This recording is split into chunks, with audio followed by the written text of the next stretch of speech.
Depth charge here for another math tutorial video. So let's get to it.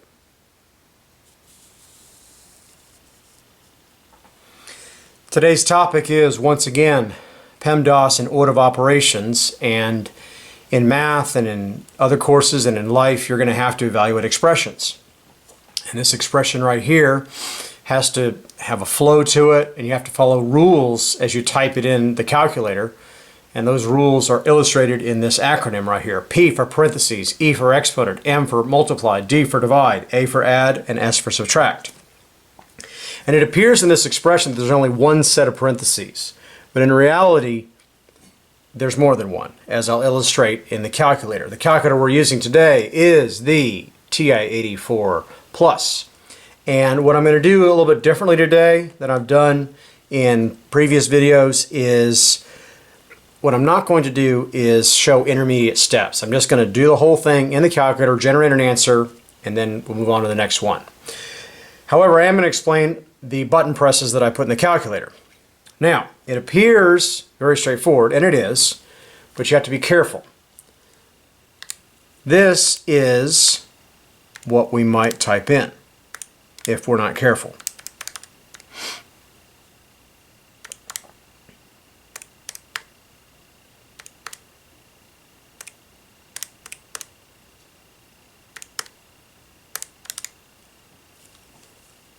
And there it is. This appears, that divide right there refers to this divide right here. It appears that they're the same. And you get an answer. And you write it down and you think you got it right, and then you get it totally wrong. Because it's not correct. This is incorrect. So how do we fix it? What we do is we have to write parentheses in or know that they're there, even though they're not written. There is this thing called implied parentheses. Implied parentheses mean we don't write it and we don't type it, but they're there. But we can write it as we're doing the problem. So I'm not going to show an intermediate step. However, what I am going to do is write in parentheses where they are. They cannot be ignored in the calculator sometimes. So I'm going to write in a set of parentheses to make sure, multiple sets of parentheses, to make sure that we don't get it wrong in the calculator. So we're going to redo it and see if we get the same thing or a different thing.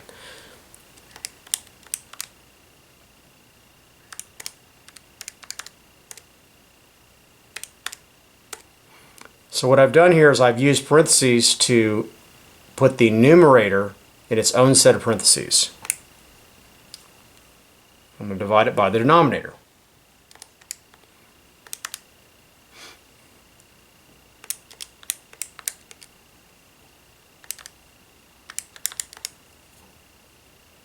So they look similar, they look like they might be the same thing, and then you hit enter, and they're very, very different. So which is correct? The answer is this one is correct. I'm not going to write every single digit. I am going to round it to a reasonable number of places.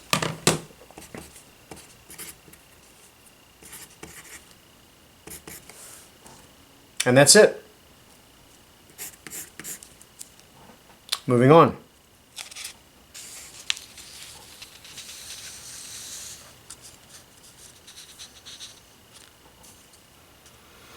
Pi. Good old pi. Pi is approximately 3.14. Some people think it's exactly 3.14, and that is incorrect. Pi is approximately 3.14. There is, however, a pi button in the calculator. It's right there, which means when we use the pi button in the calculator, we don't have to worry about whether pi is 3.14 or approximately 3.14. Like I said, it is approximately 3.14. But we want to get this evaluation done as good as possible. So here's how we do it. Parentheses, don't forget parentheses. They're not written here, but I'm going to write them in to make sure that I get it right in the calculator.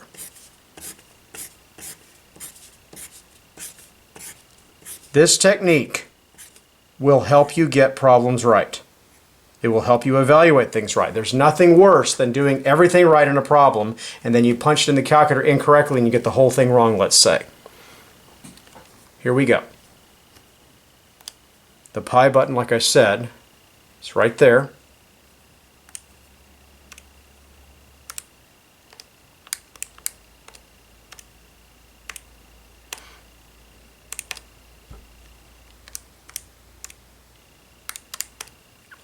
And what you see here is what you see here. We're good to go.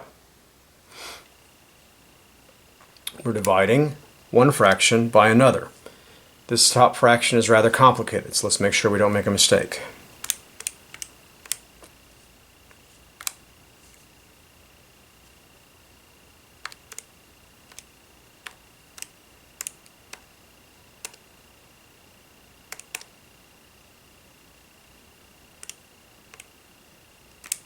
Here I'm squaring pi right there, and here I'm raising pi to the -4th.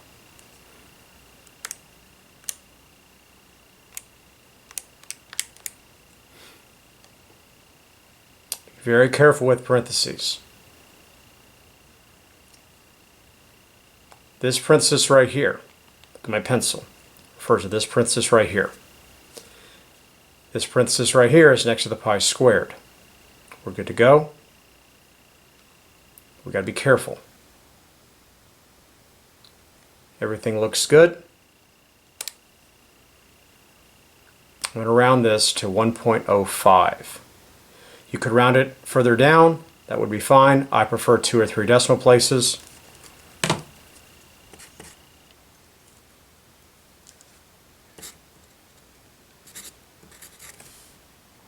And we're good to go.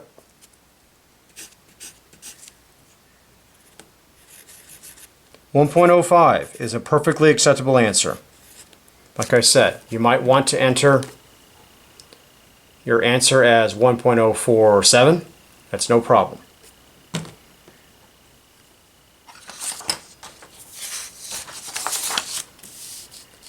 Final one of the day.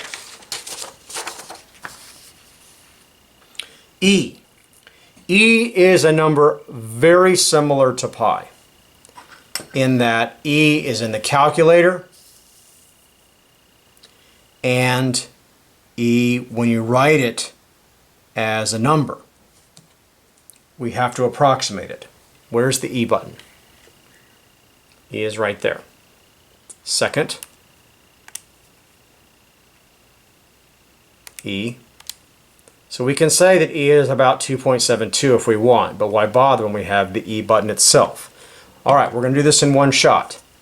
We are going to type it all in as this and get it right in one shot. Parentheses.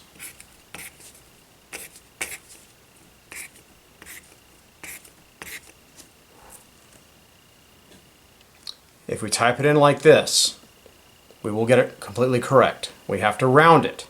As I write my answer here, I'm going to round it to 2 or 3 decimal places.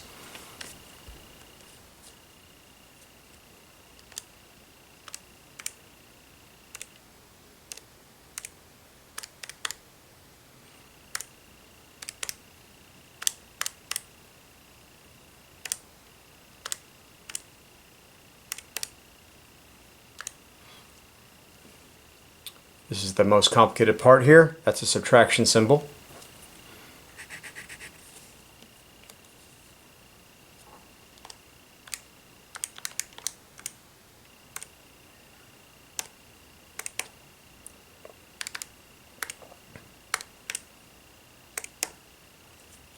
Let's double check before I hit enter. We have this fraction, subtracting this fraction from it, adding a final fraction, and it's good to go. The calculator will do this dividing and this dividing and this dividing before any adding or subtracting, because it does follow PEMDAS. I'm going to hit the enter button, and there it is. So let's round it this time, let's say to 3 decimal places, so it'll be -2.726.